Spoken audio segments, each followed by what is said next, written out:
रोकिटा एक छोटा सा शहर था, लेकिन यहाँ का एक बैंक बहुत प्रसिद्ध था। इस बैंक में हर रोज बड़ी मात्रा में नकदी का लेन देन होता था। व्यापारियों से लेकर किसानों तक सभी अपनी मेहनत की कमाई इसी बैंक में रखते थे। इसलिए बैंक में हमेशा भारी मात्रा में पैसा जमा रहता था। शहर के लोग बैंक पर बहुत भरोसा करते थे और बैंक का स्टाफ भी अपने काम में बेहद ईमानदार और मेहनती था।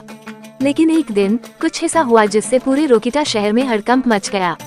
ये घटना किसी पेशेवर लुटेरों की नहीं थी, बल्कि एक समूह स्कूल के छात्रों का था जिन्होंने इस बैंक को लूटने का प्लान बना लिया।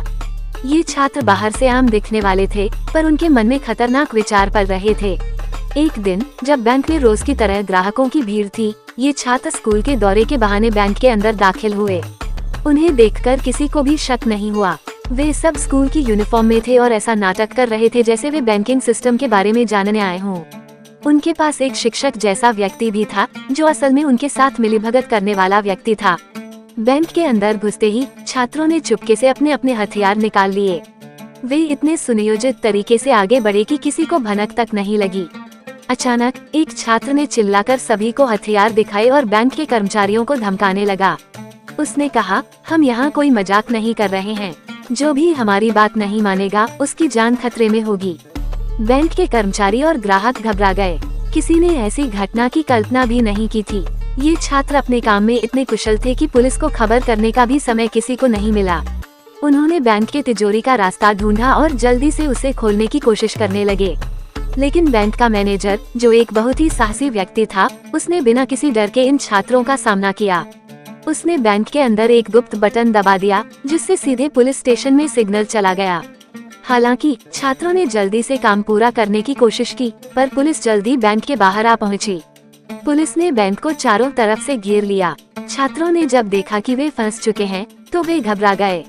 उनमें से एक छात्र ने पुलिस के सामने आत्मसमर्पण कर दिया और धीरे धीरे बाकी छात्रों ने भी हार मान ली। पुलिस ने सभी को हिरासत में ले लिया और बैंक के कर्मचारियों और ग्राहकों को सुरक्षित बाहर निकाला। ये घटना पूरे शहर के लिए एक बड़ा सबक बन गई। किसी ने सोचा भी नहीं था कि स्कूल के छात्र ऐसी बड़ी घटना को अंजाम देने की कोशिश कर सकते हैं। बाद में जब पुलिस ने छात्रों से पूछताछ की, तो पता चला कि वे बस अपने जीवन में रोमांच की तलाश में थे। उन्होंने फिल्मों और इंटरनेट से प्रेरणा ली थी और बिना परिणामों के बारे में सोचे इस लूट की योजना बनाई थी। ये कहानी न केवल रोकिटा के लोगों को सचेत करने वाली थी, बल्कि पूरे देश के लिए एक सीख बन गई कि कभी कभी अपराधी वहाँ से भी निकल सकते हैं जहाँ से हम कम से कम उम्मीद करते हैं। पुलिस के द्वारा सभी छात्रों की गिरफ्तारी के बाद पूरे रोकिटा में इस घटना की चर्चा आग की तरह फैल गई। हर कोई हैरान था कि कैसे इतने छोटे और मासूम दिखने वाले बच्चे इतने बड़े अपराध में शामिल हो सकते हैं।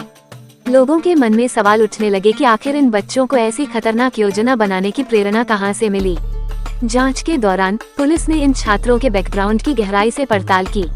ये पता चला कि ये बच्चे साधारण परिवारों से थे, लेकिन उनका झुकाव अपराध और हिंसा की ओर हाल ही में हुआ था।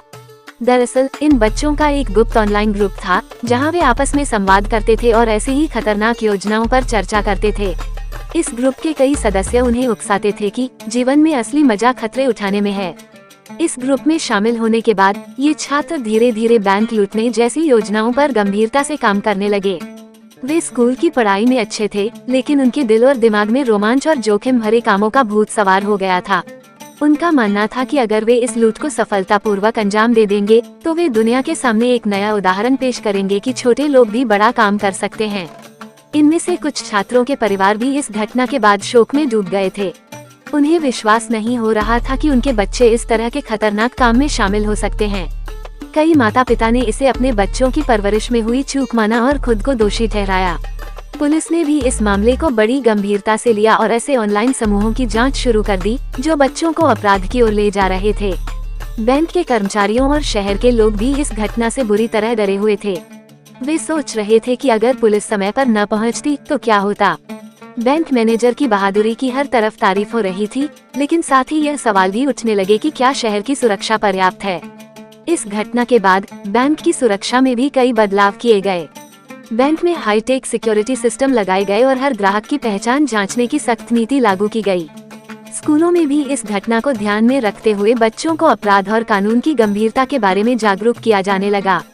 इसके अलावा स्कूल प्रशासन और पुलिस ने मिलकर एक नया अभियान शुरू किया, जिसमें बच्चों को सही मार्गदर्शन और सलाह दी जाती थी।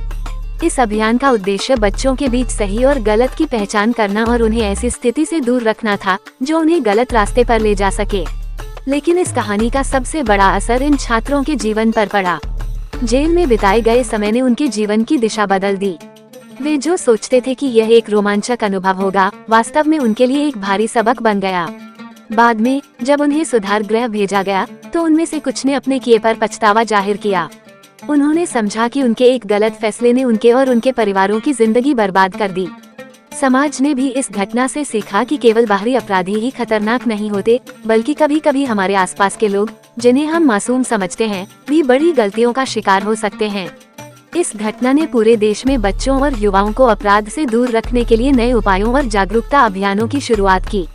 इस प्रकार रोकिता के बैंक की यह लूट एक साधारण लूट से कहीं बढ़कर एक सामाजिक जागरूकता का प्रतीक बन गई, जिसने हर किसी को ये याद दिलाया कि जीवन में रोमांच और खतरे के बीच एक पतली रेखा होती है और कभी कभी उस रेखा को पार करना विनाशकारी साबित हो सकता है।